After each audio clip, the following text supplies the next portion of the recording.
Graças e paz, meus irmãos. Aqui quem vos fala é o pastor Rodrigo.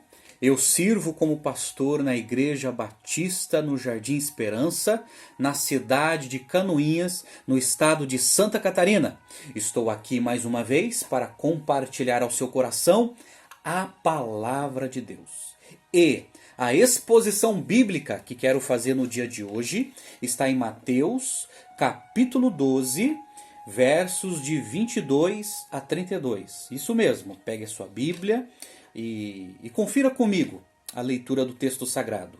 Mateus capítulo 12, versos de 22 a 32. Assim diz a palavra do Senhor. Então lhe trouxeram um endemoniado, cego e mudo, e Jesus o curou, de modo que ele passou a falar e a ver. E espantada toda a multidão dizia: será este o filho de Davi? Mas os fariseus, ouvindo isso, disseram: este homem expulsa os demônios somente por meio de Belzebu, o chefe dos demônios. Mas Jesus, conhecendo-lhes os pensamentos, disse-lhes: todo reino dividido contra si mesmo será destruído, e toda cidade ou casa dividida contra si mesma não subsistirá. Se Satanás expulsa Satanás, está dividido contra si mesmo. Como seu reino sobreviverá? E se expulsa os demônios por meio de Belzebu, por quem os vossos seguidores os expulsam? Por isso, eles mesmos serão os vossos juízes. Mas, se é pelo Espírito de Deus que expulsa os demônios, então o reino de Deus chegou a vós. Como pode alguém entrar na casa do valente e roubar-lhe os bens sem que primeiro o amarre? Só depois lhe saqueará a casa. Quem não está comigo está contra mim, e quem comigo não ajunta, espalha.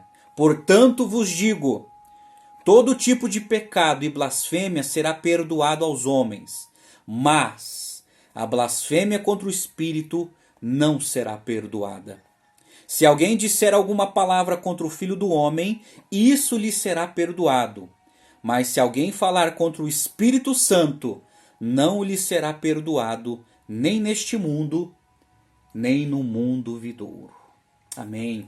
Essa é a leitura do texto sagrado. Quero tratar de um tema polêmico aqui nesse texto. Quero falar hoje, o assunto que trata esse texto é o seguinte: a blasfêmia contra o Espírito Santo. É um tema polêmico, não há consenso entre os estudiosos, mas eu quero expor ao seu coração esse tema que Jesus tratou. Em primeiro lugar, eu quero trabalhar com algumas definições.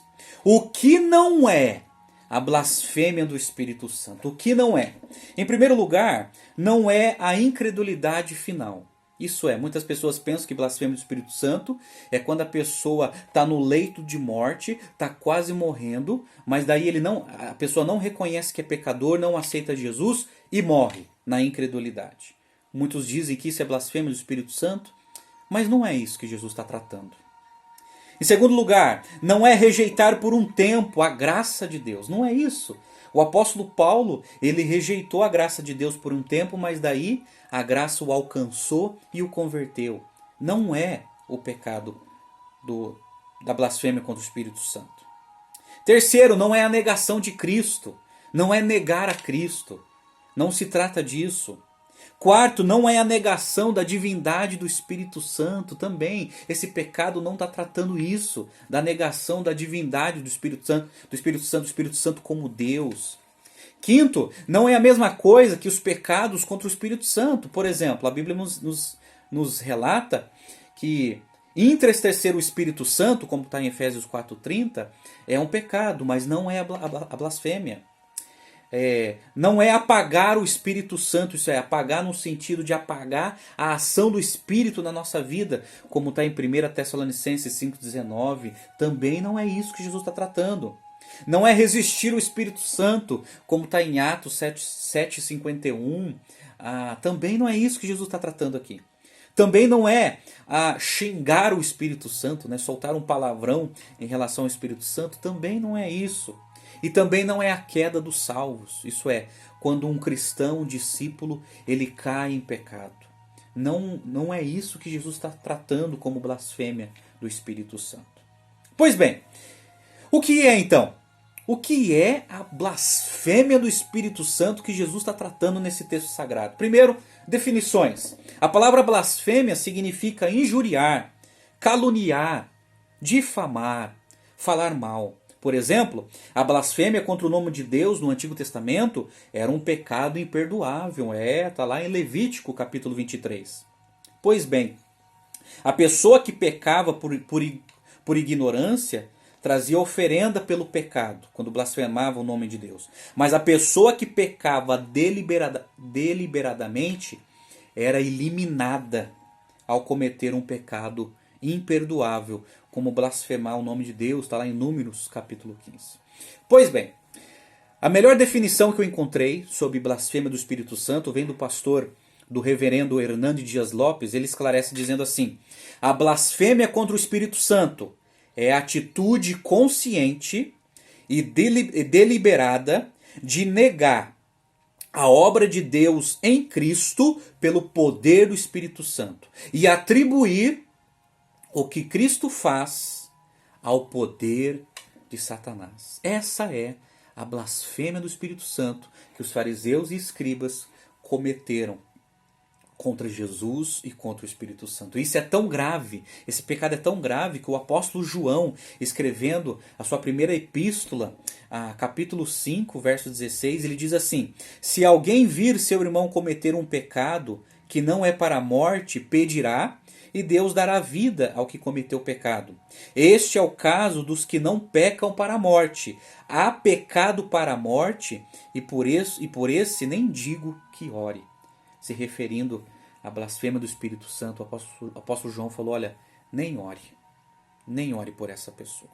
Pois bem, diante dessa grave acusação dos fariseus e escribas, e diante da resposta de Jesus, eu quero te destacar para você 7 lições. 7 lições deste texto sagrado de Mateus capítulo 12, verso 22 a 32, que trata desse tema polêmico, a blasfêmia do Espírito Santo. Quero tratar em poucas palavras com você 7 lições. Preste atenção. Primeira lição, a libertação do endemoniado. Está no verso 22, aí na sua Bíblia. Acompanhe comigo, diz assim: então lhe trouxeram um endemoniado cego e mudo, e Jesus o curou. E o cego passou a falar e a ver. Olha que milagre. Jesus libertou e curou um endemoniado cego e mudo. Que coisa, né? Um endemoniado provocando cegueira nesta pessoa. Mas o seguinte, os demônios não podem resistir o poder e a autoridade de Jesus. Eles não podem resistir. Aí Jesus curou e libertou aquele indivíduo. Lucas capítulo 11, verso 20, narrando a mesma história, ele destaca um detalhe que Mateus não mostrou. Diz assim, Jesus dizendo lá no verso 20 de Lucas 11: se porém eu expulso os demônios pelo dedo de Deus, certamente é chegado o reino de Deus sobre vós. É isso. Jesus expulsando demônios pelo dedo de Deus, mostrando o reino de Deus chegou até vocês. Chegou até vocês. O poder de Deus chegou até vocês. Jesus tem poder para libertar qualquer pessoa. A segunda lição que eu destaco aqui foi a admiração da multidão. Verso 23, e diz assim: e admirada toda a multidão dizia: será este o filho de Davi? Diante do poder extraordinário de Jesus para curar e libertar, a multidão, tomada de admiração, interroga falando isso: é este porventura o filho de Davi? Os sinais operados por Jesus eram uma confirmação de seu messiado. Isso é, que Jesus é o Messias. Ele estava ali cumprindo as profecias, libertando os cativos e libertando os endemoniados. Isso. E a multidão ficou admirado quando disse: será este o filho de Davi? Porque a profecia diz que da descendência de Davi viria o Messias. Isso se cumpriu em Jesus. Terceira lição que nós destacamos: a acusação dos fariseus. Olha o verso 24 na sua Bíblia.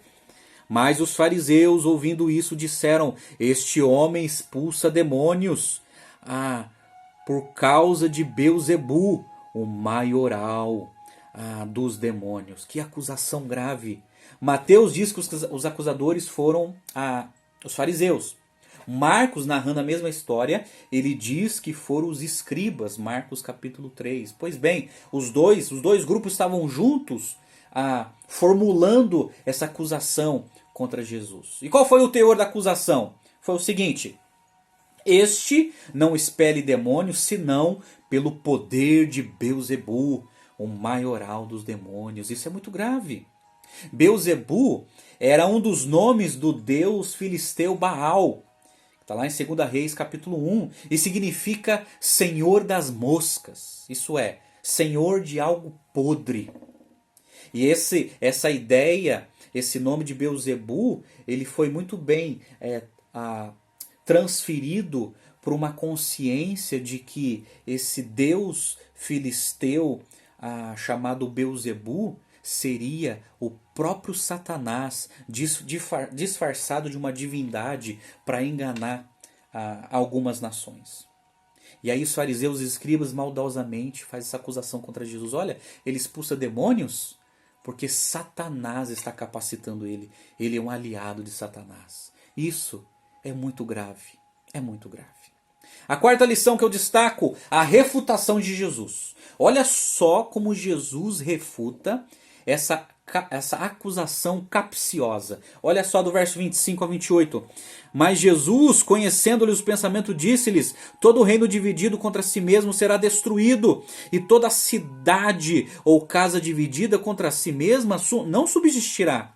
Se Satanás expulsa Satanás, está dividido contra si mesmo. Como o seu reino sobrevirá? Se eu expulso os demônios por meio de Beelzebu, por quem os vossos seguidores os expulsam? Por isso, eles mesmos serão os seus juízes.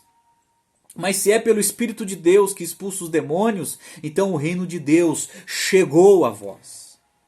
Jesus refutou os fariseus contando-lhes duas parábolas com o mesmo significado: o reino dividido e a casa dividida. Jesus está falando: olha, até Satanás tem lógica de estratégia de batalha, de ataque. Ele não vai enviar demônios e ao mesmo tempo criar uma luta, uma guerra contra os próprios demônios para confundir a cabeça das pessoas. Até Satanás, ele tem coerência nas suas estratégias. E Jesus começa a refutar dizendo assim: olha, e até os seus seguidores expulsam demônios.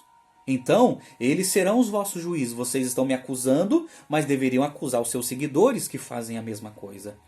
Então Jesus está refutando aquela acusação absurda que eles fizeram. William Hendrickson, comentarista bíblico, ele diz assim: se o que os escribas diziam era verdade, o dominador estaria destruindo o seu próprio domínio, e o príncipe, o seu próprio principado. Primeiro, ele estaria enviando os seus emissários, demônios, para criar uma confusão e desordem no coração e na vida dos seres humanos, destruindo-os muitas vezes pouco a pouco. Depois, como se existisse uma base de gratidão e loucura suicida, ele estaria suprindo o poder necessário para a derrota vergonhosa e expulsão dos seus próprios seres obedientes. Nenhum reino assim dividido contra si mesmo consegue sobreviver por muito tempo. Então, até o nosso inimigo tem lógica e coerência. A explicação de Jesus: no verso 29 ele diz assim: como pode alguém entrar na casa do valente e roubar-lhe os bens, sem que primeiro o amarre? Só assim depois vai saquear a sua casa. Jesus está explicando o seguinte: não há libertação para o homem a não ser pela vitória de Jesus sobre Satanás. Repito, não há libertação para o homem a não ser pela vitória de Jesus sobre Satanás. Jesus explica que em vez de ser aliado de Satanás e estar agindo na força dele, está saqueando a sua casa e arrancando dele e de seu reino aqueles que estavam cativos. Jesus está ensinando algumas lições no verso 28. Por exemplo, Satanás é o valente. Jesus não está subestimando a ação de Satanás, ele é valente. Satanás tem uma casa, isso é, ele tem uma organização. Ele tem uma grande organização. Só que Jesus tem autoridade sobre Satanás. É Jesus que entra na casa do valente. E quarto, Jesus tem poder para libertar os cativos das mãos de Satanás. É Jesus que entra na casa do valente e que saqueia a casa do valente, tirando as pessoas que são escravas do diabo. Jesus, ele veio fazer isso. É por isso que ele estava explicando sobre o milagre que ele estava realizando. Em sexto lugar, isso é muito grave, o perigo da neutralidade. No verso 30 diz assim: quem não está comigo está contra mim, e quem comigo não ajunta, espalha. É impossível ser neutro nessa guerra espiritual. Existem duas forças espirituais agindo no mundo, e devemos escolher uma delas. O ser humano está no reino de Deus ou na potestade do diabo? Está no reino da luz ou no império das trevas? É liberto por Cristo ou está na casa do valente? Ou está no caminho estreito que conduz à salvação, ou está no caminho largo que conduz à perdição? Ou está indo para o céu, ou está indo para o inferno? Ou é escravo de Cristo, ou é escravo do pecado? De que lado você está? Quem não é com Cristo é contra Ele. Não existe, com Jesus não existe em cima do muro. Não existe neutralidade. Não existe mais ou menos. Ou somos de Cristo, ou somos de Satanás. Você é de quem? Você segue a quem? Você ajunta com Cristo ou você espalha com o diabo? Em sétimo lugar, a última lição, a exortação de Jesus. A exortação de Jesus. Aí Jesus fala que quem pecar contra o Filho será perdoado, mas quem pecar contra o Espírito Santo não será perdoado nem nessa vida e nem no porvir. Jesus está destacando duas verdades aqui. Primeira, a imensa misericórdia de Deus. Que Deus, Ele perdoa. Ele perdoa o coração contrito. Mas também, Jesus, ele destaca o imenso perigo de se cruzar a linha divisória da paciência de Deus. Muitos que cometem o pecado da blasfêmia do Espírito Santo é porque está com o coração endurecido. E aí Deus vai ter que exercer juízo. Mas a grande pergunta que fica é o seguinte: por que a blasfêmia contra o Espírito Santo não pode ser perdoada? Por quê? William Barclay, ele diz que quando uma pessoa chega a esse estado, é impossível arrepender-se. Se alguém não pode reconhecer o bem quando o vê, não pode desejá-lo. Se alguém não pode reconhecer o mal que é mal, não pode arrepender-se dele. E se não pode arrepender-se, não pode ser perdoado, porque o arrependimento é a única condição necessária para o perdão.